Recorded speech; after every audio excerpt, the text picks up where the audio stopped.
So we have an interesting presentation today from Dr.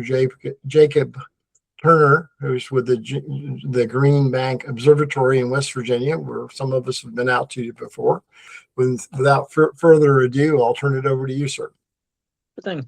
Well, I do want to thank all of you again for inviting me to speak with your wonderful group. I'm very excited to talk with people who are just as passionate about astronomy as I am, and so I think you will all get a kick out of what I'm hoping to present today. My particular field of research, which involves these objects called neutron stars, and hopefully convince you by the end that these are some of the most exciting objects in the universe, not so much, well, partially because of what we can learn from them, but also how we can use them as tools to study other aspects of the universe.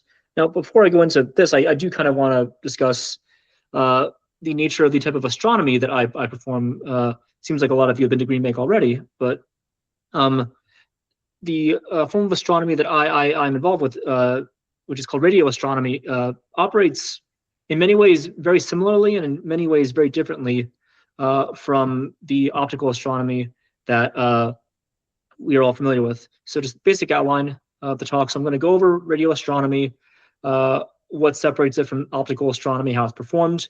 Then I'm going to go into what neutron stars are, and I'm going to disambiguate between the larger overall category of neutron star and then the subcategory that I primarily use for my science called pulsars.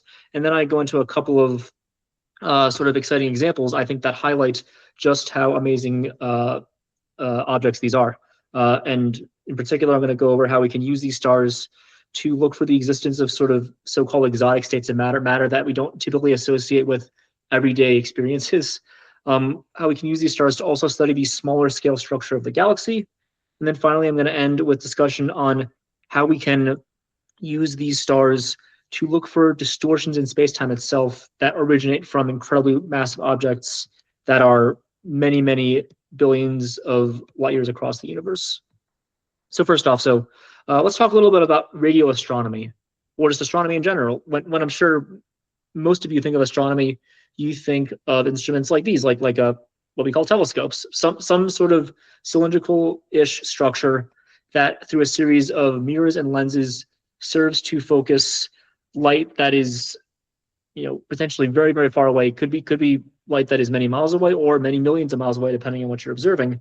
That serves to focus light through lenses and mirrors into an eyepiece that one can then look into and observe an object with clarity, assuming everything is in focus.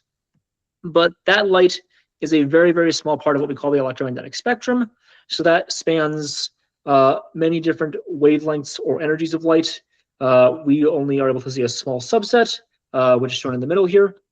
With higher energy, shorter wavelength photons, that is particles of light, shown on the far right-hand side in gamma rays, and then all the way down on the far left, which are the longest wavelengths of light, and the weakest types of light that we can observe with instruments in the radio.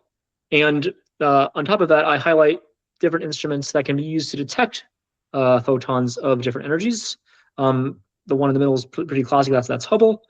We've got a couple of different X-ray and gamma ray type instruments, and then all the way at the bottom, serendipitously in the case of this graphic, is the GBT, the Green Bank Telescope, which is an instrument that can see in the radio part of this spectrum.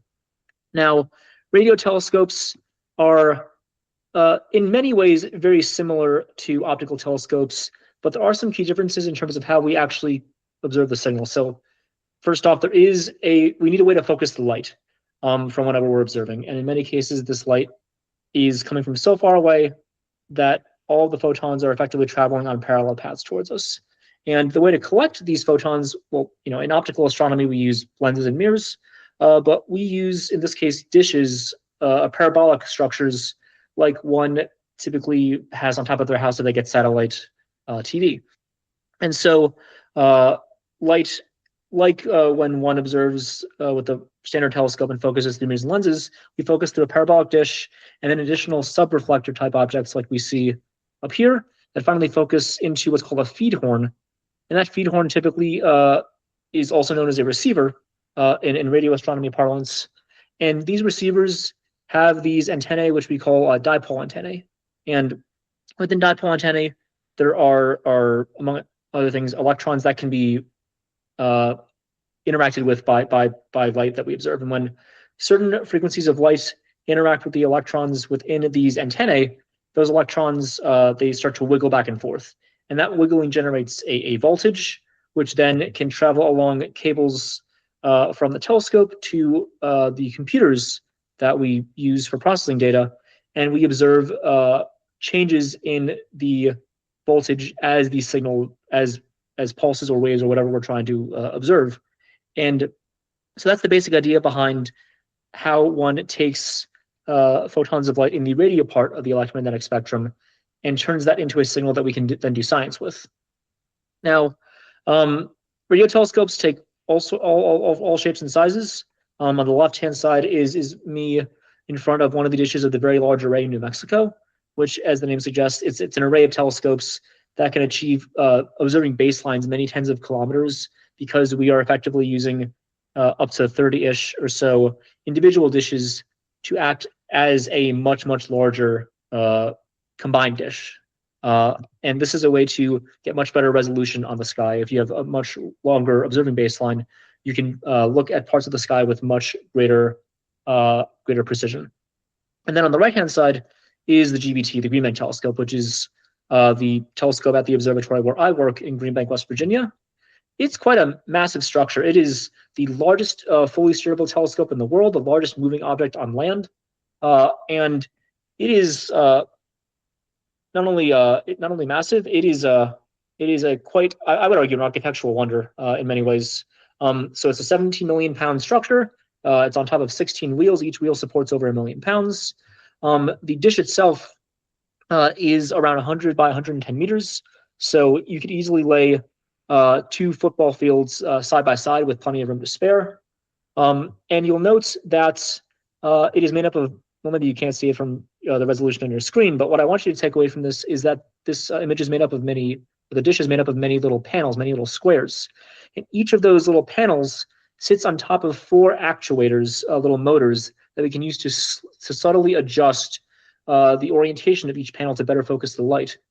And the reason this is so important is because with a structure as large as this, over time, gravity will actually warp the structure of the dish. And so we need to be able to reorient, just in the same way that one would reorient an eyepiece on an optical telescope to better refocus the light. And instead of a subreflector that is sort of suspended above the dish on 4 struts, there's this little structure at the top. I hope you can see my mouse. This little dome structure right here. That is the subreflector, which then reflects light down onto this box right here, which contains the feed horns, the receivers. And the reason it's offset from the center is because while it's certainly more economically and structurally efficient to build a dish that is supported on all sides by supports, it blocks part of the dish. It limits how many photons we can collect on the dish that can then get reflected up into the receiver. It lowers sensitivity. And so by having having a subreflector that is out of the way of the dish itself, we can increase the sensitivity of the dish by up to 30%. So it's quite a remarkable feat of engineering, and many modern telescopes are now adopting this sort of offset feed arm structure. As I mentioned before, it's quite a massive structure. It's not only large, it's also quite tall. This is an accurate scale representation of the dish next to the Washington Monument and next to the Statue of Liberty. So easily dwarfs the Statue of Liberty and is comparable in heights to the Washington Monument. Now, another reason for the sensitivity of the dish is because of where it's located. So the observatory and indeed the Green Bank Telescope is located in what is called the National Radio Quiet Zone, which is a designation provided by the government that severely limits transmission of certain types of radio signals. So in general, if you're outside of what's called the radio astronomy zone, all antennae have to be directional and low powered. But once you get within about 10 miles of the observatory, you enter what's called the National Radio Astronomy Zone, wherein all cell service is banned, or it is banned. And up until about 4 or 5 months ago, all Wi-Fi and Bluetooth were also banned. We lifted a ban on Bluetooth and 2.4 gigahertz Wi-Fi recently because the school nearby wants access to modern technology for its students, which is completely reasonable. But 5 gigahertz Wi-Fi is still completely banned. And then once you get within about a mile of the dish, you have further restrictions. So there are no unauthorized electronics of any kind. We have to use diesel vehicles exclusively because the spark plugs in standard combustion engines cause radio interference, which affects our data quality. And in any capacity, we are limiting any sort of electronic interference of any kind when we get really close to the dish. So the large size of the dish and these restrictions are why the Green Bank telescope is still sort of at the forefront of astronomy and why it's such a sensitive instrument. And I use the Green Bank telescope exclusively to study these objects called neutron stars and a subset of neutron stars called pulsars. Now, starting off very basic, I'm sure this is going to be nauseatingly simple for everyone here, but I just want to set a sort of precedent for what I'm going to talk about over the next couple of minutes. So no surprise to anyone, we live in a solar system with a bunch of planets and other smaller minor objects orbiting around a center of mass contained within a star we call the Sun. Sun is a fairly average-ish star. It's been around for about 4.5 billion years. It'll be around for another 4.5 or so. It's fairly average in size, and it's got a surface temperature of around 5,000 Kelvin. It's also quite massive. It contains 99 point whatever percent of the mass of all of the solar system objects, and it is considerably larger than even the largest gas giants. It's quite a massive object relative to any other structure naturally occurring in the solar system. But it is just one of many couple hundred billion stars in our galaxy alone. Just point at a random patch of the sky, and I'm sure you'll see, a couple hundred if the night sky is good enough. But all these stars have incredibly different properties, and we can take advantage of these different properties for different sorts of scientific endeavors. And the properties they contain, and indeed how they end their lives, significantly is impacted or dictated by how massive they initially are, how much they, I don't want to use weight, but mass is really the appropriate term, but I know since we're in the US, we like to use weight as sort of a parlance for how much of a certain amount of material an object has. So, but I'm just going to use mass for the purpose of this talk. So all stars are born as within large stellar clouds containing gas and dust, and over time, regions of these clouds will do what's called self-gravitate. They will slowly coalesce into more sort of coherent structures. And once these structures become massive enough, they collapse under their own gravity. And the pressure and temperature is such that atoms will, or nuclei of atoms will smash into each other and create energy in the form of light. And if we have regions of these stellar clouds that have enough energy being outputted in these collisions of atoms that counteracts gravity, and this is in a self-contained, self-stable system, we get what's called a star.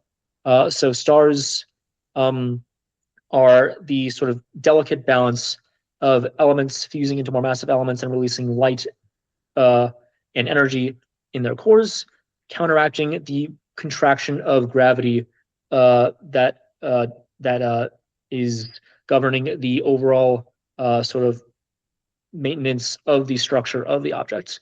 And depending on the initial mass of these stars, they will experience significantly different lifetimes and end stages.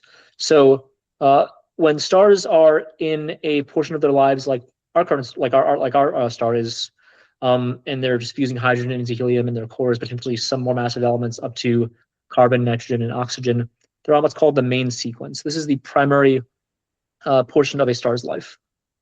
Once stars run out of its initial fuel, they will undergo an initial contraction and then an expansion as they trigger fusion of more massive elements to stave off that further collapse.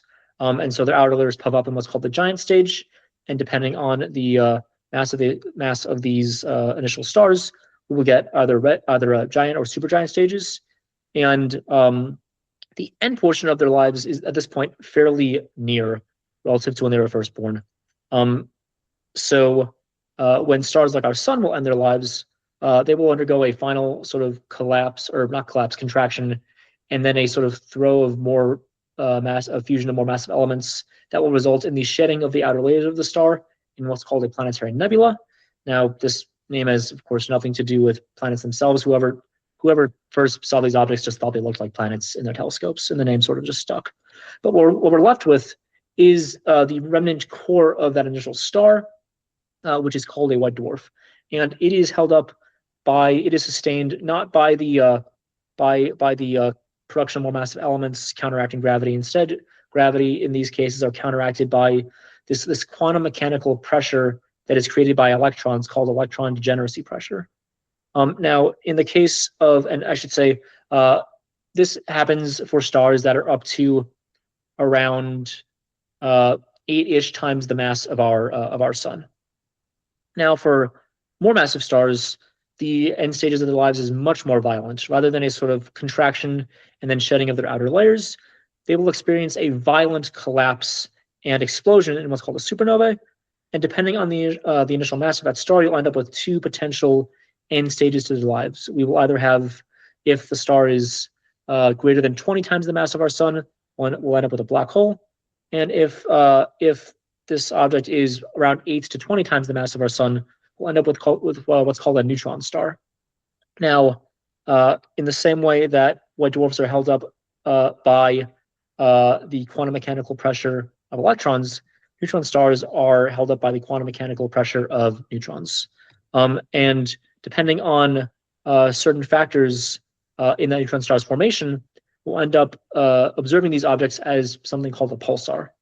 Now, I'm going to go into what a pulsar is right now. So as I just mentioned, it's the remnant core of a massive star. These cores themselves are around 1.2 to 2.1-ish times the mass of our sun. But the crazy thing about these objects is they're incredibly small. So in the collapse, the core itself also collapse. In the collapse of the initial star, these cores also collapse to around 10 miles across. So this is already an incredibly dense object, right? This is an object that clearly fits within a space the size of a city, and has as much mass as an entire star. So the analogy I like to use is that if you took a teaspoon of neutron star material, it weighs as much as Mount Everest. So these are incredibly dense objects. As if this wasn't sort of ridiculous enough, they are among the most magnetic objects in the universe. They have magnetic fields that are literally billions of times that of Earth's, and they are rapidly rotating. And the reason they're rapidly rotating is because of this concept in physics called angular momentum conservation. So if you have a figure skater, for example, they will be spinning with some sort of angular precession speed, and as they pull their arms in towards them, they will actually spin up. They will spin faster. And this is in order to conserve this quantity called angular momentum. And sort of in the same way that a figure skater of a given mass pulling their arms in will speed up the rotation, if you take an object that is considerably larger than 10 miles across and maintain its mass but compress it down to a region 10 miles across, it will spin up rapidly as a result. All stars during their main sequence have some rotational speed. Our sun, I think, rotates once every 30-ish days, so don't quote me on that, but it's something on the order of a few tens of days. And depending on the formation track of the pulsar, you will get something with a rotational period of up to 20 seconds, but down to 1.4 milliseconds. And don't have access to requests. All right, that's not good. So what I was going to show here, and actually I can switch screens to do this because I have another screen up. I'll quickly stop sharing and switch to another screen. Okay, so let me just quickly go to this. I switched to Chrome from Firefox because I was told that would make this experience easier for all of you, but I'm just going to switch to this for now. Okay. Okay, excellent. So here we go, and yes, excellent. Okay. Oh wait, I'm still on the other screen. I apologize for that. Okay. Okay, here we go. So, depending on, so if a neutron star initially forms via supernovae, we'll get these longer rotational periods. But if a neutron star forms in a binary system, that is with another star, and the neutron star initially forms, and the other star evolves off its main sequence, it starts to puff up and expand its outer layers. If the other star comes under the gravitational influence of the other neutron star, because of angular momentum conservation, we're accreting more mass, we're spinning up as we're acquiring more mass to conserve angular momentum. And so in this way, we end up with neutron stars that spin up to periods of on the order milliseconds, which is kind of ridiculous because, again, just to summarize, these are objects that have the strongest magnetic fields in the universe. They are as massive as our sun. They are the size of small cities, and they are rotating as fast as a kitchen blender. So these are incredibly extreme objects, and I would argue that makes them much more interesting than black holes. Black holes only have three properties: charge, spin, and electric field or magnetic field. This is, I think, much more interesting to study.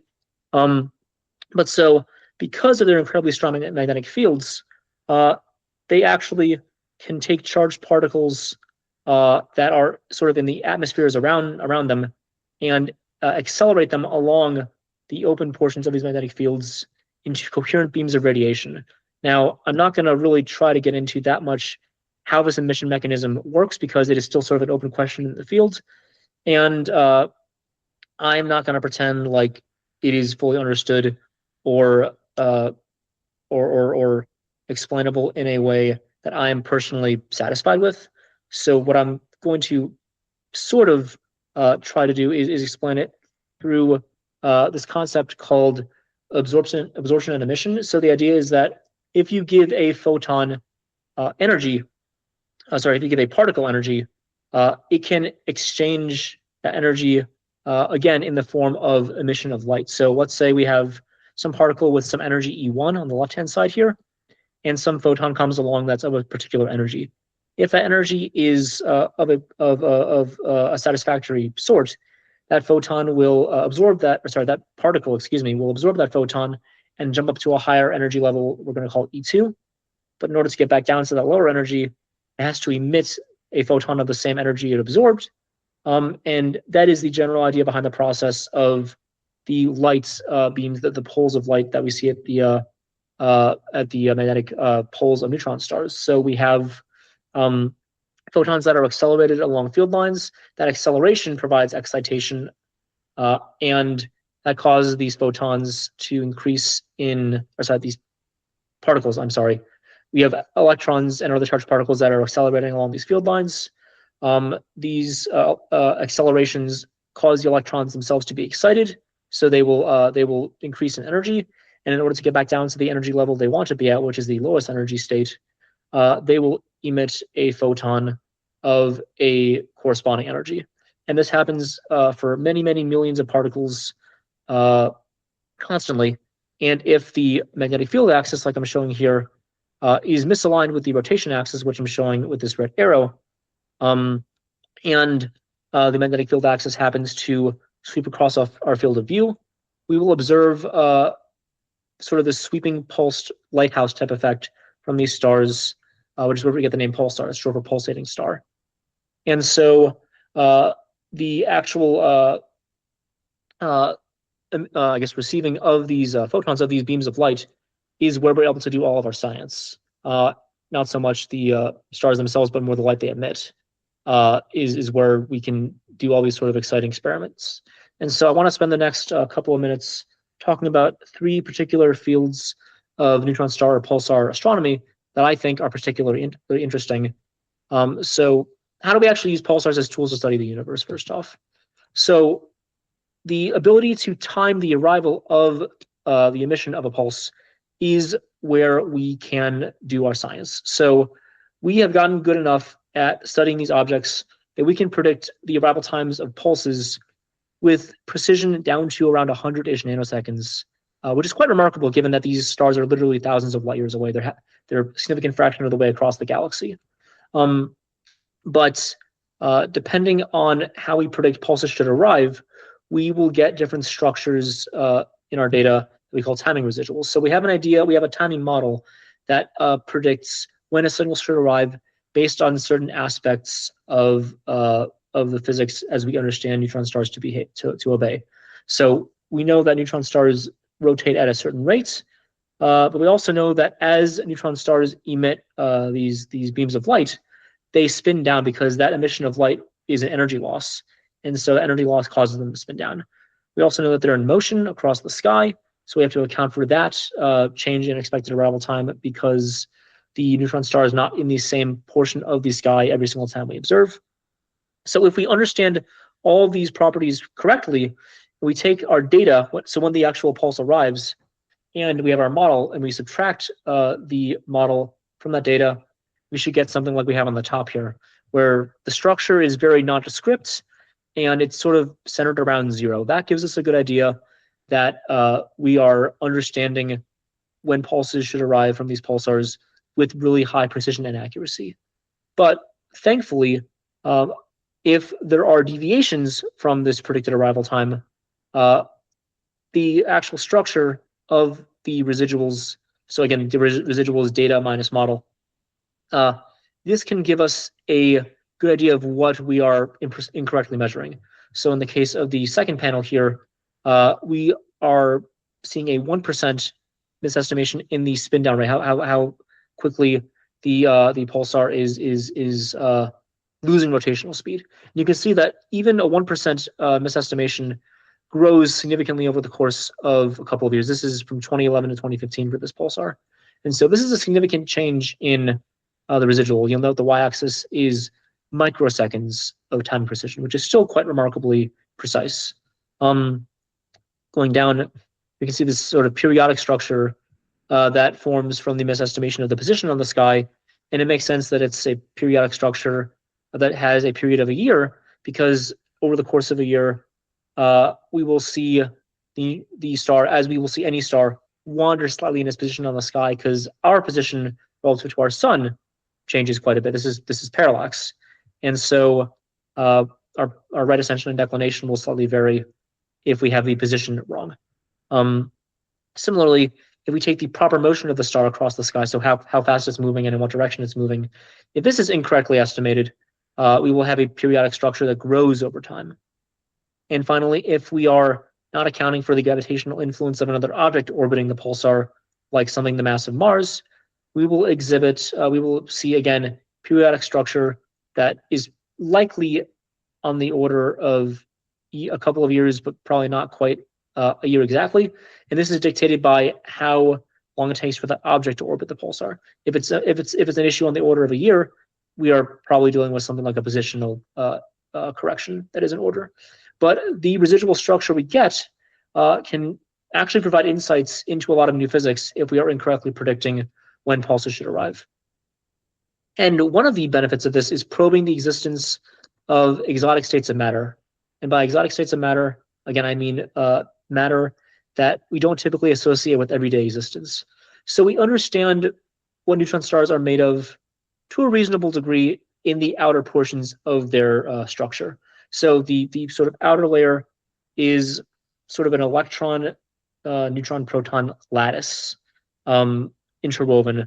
And then as we get further down, we have much higher pressures, which result in sort of heavier atomic nuclei, as well as some nuclei left over from the initial formation of these objects. Where we get to this sort of outer core, it starts to get kind of tricky. The physics becomes incredibly extreme, and we sort of get this superfluid mess of particles that we are familiar with, like electrons, neutrons, and protons, but also some particles with what's called superfluidity. So they flow effectively with no resistance. Now, when we get to the cores of these stars, we kind of don't really know what's going on, because the temperatures and pressure, mostly the pressures, are so extreme that we don't fully understand the physics that dictates the quantum mechanics at the cores of these stars. They could be sort of exotic particles that we need instruments like particle accelerators to create, or it could be some more exotic state of matter that we don't fully understand. But we do have models that predict what particles should exist at the center of these stars based on their mass. And we can measure their mass through interactions involving the gravitational influence they have on objects they're in orbit with. So all objects distort space-time in some way. You can see here that more massive objects distort space-time more significantly. And this causes objects to come under a gravitational influence that results in a potential orbit if the system is stable enough. In many cases, pulsars have rotational companions, typically white dwarfs, so the leftover cores of massive stars. And depending on whether the orbit of these two objects aligns with Earth, the gravitational influence of the companion will actually affect when the light from the pulsar reaches Earth. It will cause a delay in time, which we call the Shapiro delay. And in this diagram on the left here, I have the sort of description of a neutron star, a pulsar, and a companion orbiting a collective center of mass with Earth sort of off in the upper right somewhere here. And you can see that when the pulsar is directly facing Earth and not obscured by the companion, there is basically no delay in the arrival of the pulsed emission from what we'd expect. But as the companion gets more and more aligned with the pulsar and the Earth, there is a much more significant deviation in the expected arrival of pulses. And by measuring this exact delay, we can actually constrain the mass of the pulsar and its companion. And again, the reason this mass is so important is because of these systems called equations of state, which I'm showing a bunch of them on the right-hand side. So equations of state describe how the mass and the radius of neutron stars and any objects indeed evolve. And different equations of state predict different types of matter will exist at various radii and various portions of these stars. And depending on the masses of these stars, we can rule out certain equations of state. You'll note they all have these sort of S-type curves, and these S-type curves eventually flatten at certain masses. So only certain equations of state align with the masses that we have measured for certain stars. So these bars, these blue, green, red, and purple bars, are the measurement with uncertainty of certain neutron stars we measured. And you can see that while some of these curves intersect with these bars, many do not. And so if these curves do not predict massive enough neutron stars to exist, then they cannot possibly be the correct description of what neutron stars are made up of material-wise. And so by measuring more and more massive neutron stars, we can rule out more and more of these equations of state and further restrict what types of particles we believe could possibly exist at the centers of these stars. And so the most massive neutron star we've ever observed currently is around 2.1 solar masses, 2.1 times the mass of our sun. And so any of these curves that goes up to this blue bar right here are still valid predictions of equations of state. Anything that only predicts masses that go up to the green bar or lower have been ruled out as possible models for predicting what types of interesting matter could exist at the cores of these stars. Moving on, we can also use neutron stars to study the small-scale structure of the galaxy. So space is not empty, as you all know. It's full of gas and dust and charged particles. And turns out that pulsar emission actually interacts quite significantly with these objects during the emission's propagation to Earth. You can sort of focus chiefly in this sort of endeavor on what's called the ionized interstellar medium. So on the right-hand side here, I have a map of what's called H-alpha. That is an excited form of hydrogen that we use to look at the structure of the galaxy. This is the galaxy's plane going through the center here.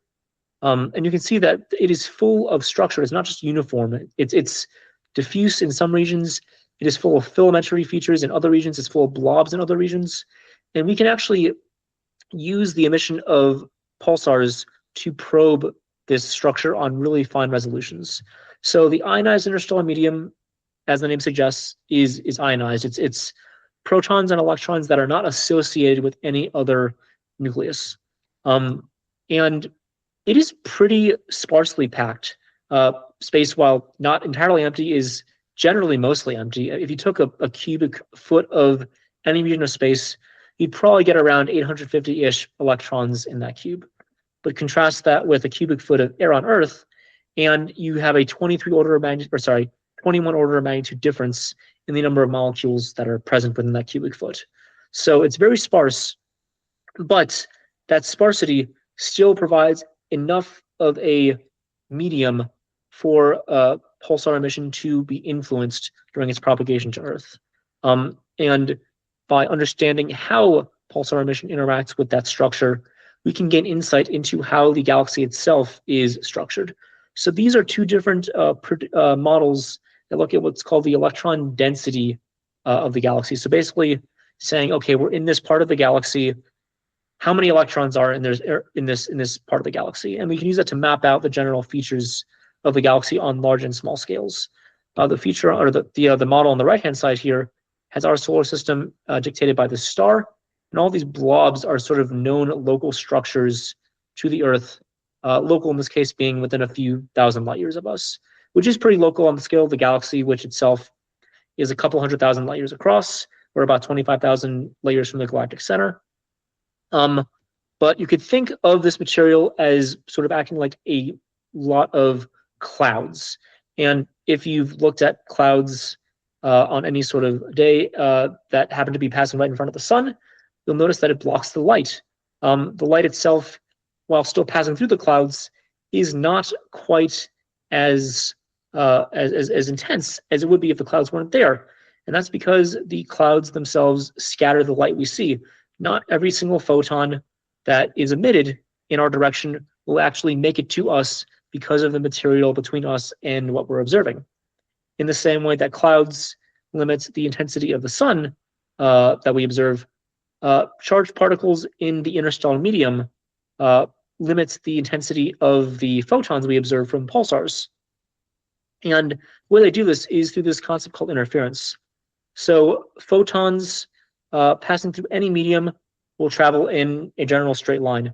But if they interact with a different medium, in this case, we're going from something like a vacuum to a sheet of ionized material, a sheet of electrons, the photons will scatter, they'll change direction, they'll do what's called diffracting. And photons that diffract change what's called their phase. So all particles or all photons have what's called an amplitude and a phase, which you can sort of see as these wiggles. And if photons do what's called constructively interfere, that means that their peaks align with their peaks, their troughs align with their troughs, the signal gets brighter. But if we have photons that destructively interfere, the peaks align with the troughs and vice versa, and we get much weaker light, or we get no light at all. And so when photons interact with different media, so if they go from a vacuum to a region that's full of plasma, they will become out of phase with each other. They will be incident on the new material at different angles. And if these signals happen to recombine at some point by some other diffractive effect, they will interfere, and the photons will no longer be what's called in phase with each other. The peaks will no longer align with the peaks, the troughs will no longer align with the troughs, and we get an interference pattern, which I'm showing here. So we have time on the x-axis and frequency of light or energy on the y-axis. And you'll notice that some of these regions are brighter than others. This is constructive interference. This is where the photons' peaks are aligning with their peaks and troughs with troughs. Darker regions are destructive interference. If there was no structure in the interstellar medium, if it was just a pure vacuum, this entire plot would be effectively the same brightness. But because we have the interstellar medium between us and the pulsar, we instead get this interference pattern. And by studying the structure of this interference pattern, we can infer the structure of the material that the pulsar emission actually passed through. And the cool thing about this is we can generally get precision on the scale of astronomical units, so the distance between the Earth and the sun. But we're looking at pulsars that are literally thousands of light years away. And so we can use this technique to probe the structure of the galaxy down to a really small fraction of its size because of this diffraction. So again, we're looking at structures that are on the order of the distance from the Earth to the Sun, but we're looking at objects, pulsars that are thousands of light years away. And so this is basically being able to look out, if you're able to look out the window of an airplane 30,000 feet above the ground and being able to see individual red blood cells on the ground. That's the kind of precision with which we can probe the structure of the galaxy that pulsar emission is passing through and scattering off of as that emission is traveling towards Earth, which I think is quite remarkable. So final thing I want to talk about is how we can use pulsar emission to detect distortions in space-time. So all massive objects, all objects indeed, affect space-time and cause some distortion, some level of distortion. But the actual distortion itself is affected by how much mass those initial objects contain. And structures like supermassive black holes, or black holes in general, supermassive, the distinction there is we are dealing with objects that are literally millions to billions of times the mass of our sun. If I just say black hole by itself, that's typically an object that is comparable to in mass to the sun. But in the simulation here, you can see that even just one black hole passing behind another black hole relative to us will distort the image because gravity distorts space-time in a way that the photons emitted by these objects, or not by the objects themselves in this case, but the superheated material around the objects, it will affect the paths that these photons take through space. And that distortion manifests in the case of orbiting objects as these sort of ripples that propagate outward in space-time called gravitational waves. And we can actually use pulsars and other objects to detect these gravitational waves, these distortions in space-time through this pretty ingenious technique. I want to first go into the sort of gravitational wave spectrum, though. So in the same way that we have an electromagnetic spectrum with different energies of light, we have a gravitational wave spectrum with different wavelengths of gravitational waves caused by different objects. And we can detect these objects through different means. So gravitational waves caused by sort of less massive objects like neutron stars and stellar mass black holes can be detected through interferometers on the ground like LIGO. I'll describe the process behind the interferometry when I get to the neutron star or pulsar timing array aspect. But the idea, very simply, is that you have two arms that are very, very, very long, and you have a way to measure the length of these arms over time. If a gravitational wave signal passes over these arms, they will stretch and squeeze in different manners, and that stretching and squeezing is detectable. And our way of understanding that we have measured a sort of gravitational wave signal in whatever data we're using. Now, for more massive objects that have longer wavelength gravitational waves, we need longer arms than we can build on the ground. LIGO itself is about 4 kilometers per arm, but we need space-based interferometers for more massive objects. And in the case of this concept called LISA, we would have basically a floating LIGO that is many, many tens of kilometers in length. That would be more sensitive to more massive objects. But what I want to talk about is this sort of ingenious sort of analogy to interferometers that we use through many, many pulsars simultaneously, which I call pulsar timing arrays. So the idea is that collaborations like NANOGrav, which I'm a part of, use an array of pulsars throughout the galaxy as a sort of many, many, many armed interferometer. So we basically imagine like a many octopus armed-like structure that is comprised of pulsars throughout the galaxy. So instead of 2 arms like we have with interferometers on the ground, we have a many, many, many armed, in this case, 70 or 80 armed interferometer that has arms that are literally the distance to these pulsars, which are many thousands of light years away from Earth. And so we effectively have this galaxy-sized gravitational wave detector. And the way we actually detect gravitational wave signals is as follows. So let's say we have 2 merging galaxies that are halfway across the universe. All galaxies have supermassive black holes at their centers. And when galaxies merge, the supermassive black holes will also merge. And they will indeed distort the space-time around them as they are moving through it and interacting with each other. Now, the ripples in space-time that are created by this orbit will be sent all throughout the universe. They will leave their host galaxies that are in the process of merging and eventually travel in between the spaces between galaxies, eventually reaching other galaxies, including our own. This is supposed to be the Milky Way. And while we know generally when a given pulse will arrive at Earth from a pulsar, as gravitational waves pass between us and the pulsars we observe, the space-time will stretch and squeeze. The distance will change. And so that will cause pulses to arrive earlier or later than expected over the course of many, many, many years as we observe these sources with different peaks and troughs of gravitational waves passing between us and these pulsars. So over time, as space-time stretches and squeezes, pulses will arrive earlier or later than expected if a gravitational wave is present. Now, what should this result in our data? So how would we expect the arrival of pulses to manifest in the data we actually take? So this is a very confusing plot. I'm going to go into it sort of step by step. So what we have on the y-axis is how correlated, how related, that is, the arrival of pulsar emission is from a given combination of pulsars. So if we have pulsars that are basically right on top of each other as far as their sky position goes, they are at an angular separation of 0. So the x-axis is how far apart in angular separation on the sky two different pulsars are. So 180 degrees is they're on complete opposite sides of the sky. 0 degrees is they're right on top of each other. So we expect the residual, so the data minus the model of these pulsars, if a gravitational wave is passing between us and these sources, to be correlated if they're on top of each other, and slowly decrease in correlation as we get further and further separated on the sky until they become anti-correlated, negatively related with each other as we get to about 90 degrees separation.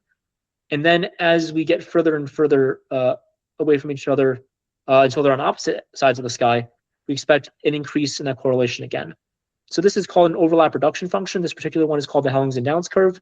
And the correlation of the residual structure we see in our data across many, many, many pulsars, separated by many, many degrees on the sky, should manifest as this structure in our data if we have detected what's called a background of gravitational waves. That is, gravitational waves that are the combined signal of all supermassive black holes merging from all galaxies throughout the universe. And this is what we see in our data currently. So not the most precisely constrained, but clearly there is some structure there that agrees well with what we're seeing. And sort of as a spoiler for our upcoming data set, we have really strong agreement with the prediction given by the dotted line and the data which is shown in blue.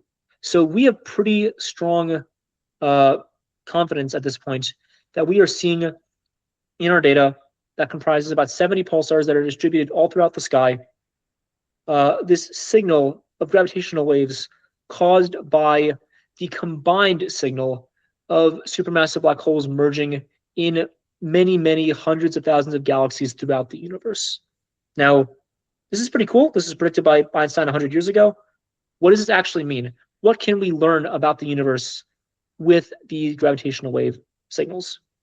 So, a big part is galaxies in the universe must evolve over time. We see galaxies merging to form larger structures, and these structures eventually form superstructures of many, many galaxies in these sort of massive webs of galaxies. And understanding how galaxies merge and how rapidly they merge through emission of gravitational waves can inform our understanding of how the universe evolves over many, many, many millions and billions of years. I've been talking about how we're pretty sure these gravitational waves are from the in-spiral of supermassive black holes, but there could be other sources producing these gravitational waves besides supermassive black holes. And depending on the structure of the signal we get in our data, that could tell us whether we're actually seeing gravitational waves from supermassive black holes or other features like cosmic strings, which are sort of these large kinks in space-time, or what are called primordial black holes, which form in the very, very, very early universe just after the Big Bang. On top of this, if the signal deviates even further from what we'd expect from supermassive black holes, these could potentially inform new physics that we are not currently privy to, that is beyond our current understanding of gravity and quantum mechanics and how the universe operates. So depending on what we observe with this kind of miraculous detection of deviations in space-time, we could sort of probe and better understand the fundamental nature of the universe beyond what our current understanding entails. So that is sort of the general idea behind gravitational wave detection. And of course, the more precisely we measure these gravitational waves, the more of these questions we can answer, and the more our understanding of the universe will improve. That is sort of my general talk. I want to thank you for your attention. I hope you find neutron stars and pulsars as exciting as I do at this point, and I'd be happy to take any questions.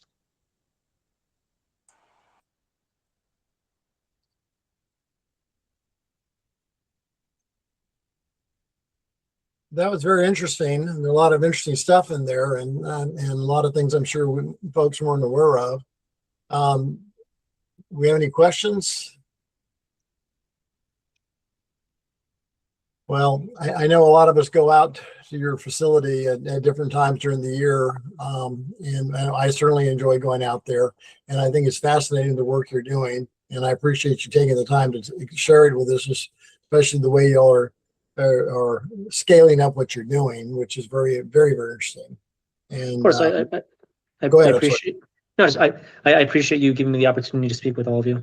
Well, yes, and two things. One, I hope you're close to us. Maybe you'll come visit us sometime. One of our bigger programs in Sky Meadows or Uvar Hazy or down on the mall or stuff like that. We've got a question here from. Do we have some other questions? I'm sorry, Paul. Do we have some questions? Did I miss something? Kyle, go ahead and ask if you like. If you unmute. Yeah. Hey, Jacob. I was just wondering, like, what a typical day looks like as a radio astronomer. Like, when you go into your job, what are you typically looking at? I'm sure it's a lot of parsing different data. Sure. I'd say that I think the typical day of a radio astronomer is atypical for any other radio astronomer. I think it really depends on what sort of work you're involved with. So there are two, I'd say, main sort of subgroups of radio astronomers. There are what are called radio astronomers who are focused on what are called support roles, and radio astronomers who are focused on research-oriented roles. So I sort of straddle the line in my current job. I'm sort of 50% support, 50% research. So support work effectively revolves around making sure facilities like the Green Bank telescope are usable to its maximum possible potential by researchers in our community. So this involves understanding how the equipment involved in the telescope is functioning, whether it's functioning properly, assisting current observers with their own observations, helping them reduce data, helping them understand what they're seeing in their data, and then potentially helping them write proposals to get time on our instruments in the future. My research side strongly depends on the day. In many cases, I am staring at a computer most of the day, typically one that runs this operating system called Linux, which is the primary operating system for most observatories. And I think many astronomers, I mean, even if you're running Macintosh, you're running, Unix under the hood, which is very similar to Linux. But the idea is I'm mostly staring at data all day in this format called a FITS file. So a FITS file is a way to package data and organize it based on a couple of properties. So all astronomy data is recorded in terms of the intensity of the signal. And this intensity is organized in terms of a couple of different properties. So first off, we have the frequency of light, which is the energy we're observing. We have what's called the polarization of light, which sort of is an orientation in how the light behaves as it's traveling towards us. And we have the time. So when we observe a certain photon and how bright it is relative to when we observe it. So I'm looking at this data on typically a computer terminal and either doing reduction of the data, so putting it into a format where I can use it for my own science, I'm analyzing the reduced data to perform my science, or I am writing papers or proposals associated with that data to either acquire more data for follow-up work, or putting my work out, or working to put my work out into the community for sort of peer observing and general discourse of the research. But my general day is I wake up. I wake up around between 9 and 11 a.m. I do work until like 2 or 3 a.m. and then I repeat. Although the nice thing about radio astronomy is that at the frequencies I observe, you don't actually you're not actually limited to observing just during the day, during the night. You can observe all throughout the day, all throughout the night. And so I may be observing at 11 a.m., I may be observing at 5 a.m., it entirely depends. But that is a much smaller fraction of my time than actual processing and analyzing and sort of summarizing the data that I've acquired. So sorry, that was very long-winded, but I think that you ask 1,000 different astronomers, you get 1,000 different answers. Yeah, Oh, thanks, thank you. I Jacob. like that it's a wide, varied answer. Thanks. Yeah, Lisa, do you want to unmute and maybe turn on your camera and ask your question? Sure. Hi, my name is Lisa. Thank you, Jacob, for the awesome talk. My first one is from the beginning of the talk. You mentioned that the GBT has actuators on the panels on the antenna, and you said there's ways that you focus the whole antenna to kind of the dish itself to get you better data. Just wondering how often and how long does it take to tweak or calibrate this huge dish, and if that affects your experimental setup and process at all? So whenever an astronomer, first off, proposes to observe with a telescope, in addition to the time they need on their source, they have to include what's called overhead. Overhead basically involves aligning the panels, or aligning the subreflector, or doing what's called a calibration by looking at a different source that has a very well-known brightness before they actually run their experiment on their primary source, which they're observing. So the actuator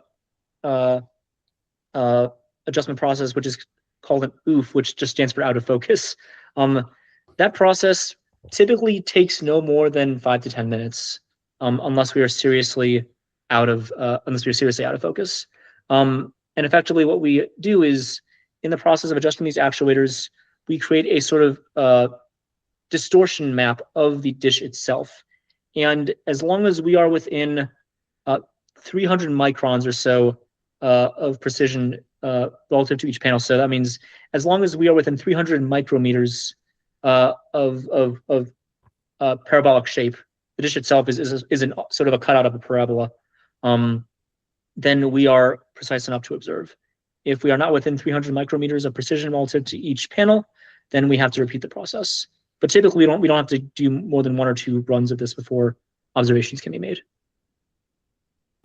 Awesome. Thank you. Yeah, it's incredible to have that amount of precision on something so large. So thanks for the answer. I do have a second question. Has the application of AI affected the way you, or maybe fellow researchers interact with the large amount of data that you work with? Again, this is a question that you ask 1,000 different astronomers, you get 1,000 different answers.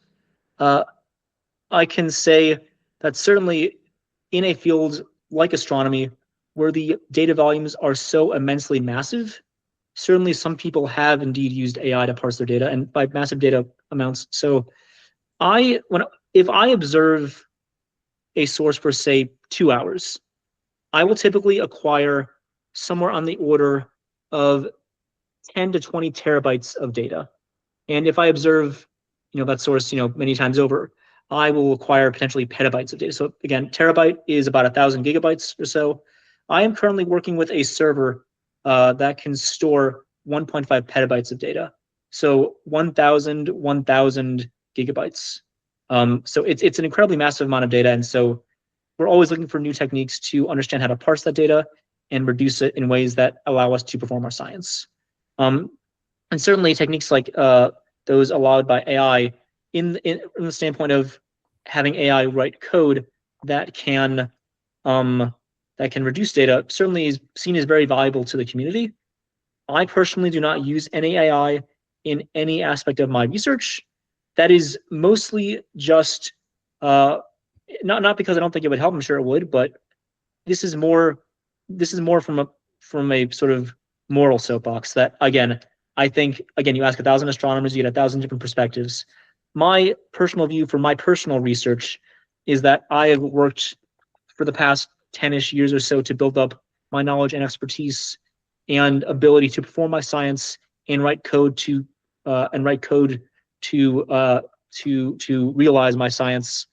And I just don't see a need for myself personally to, I guess, offload and outsource my abilities onto something else when I can currently manage more than satisfactorily.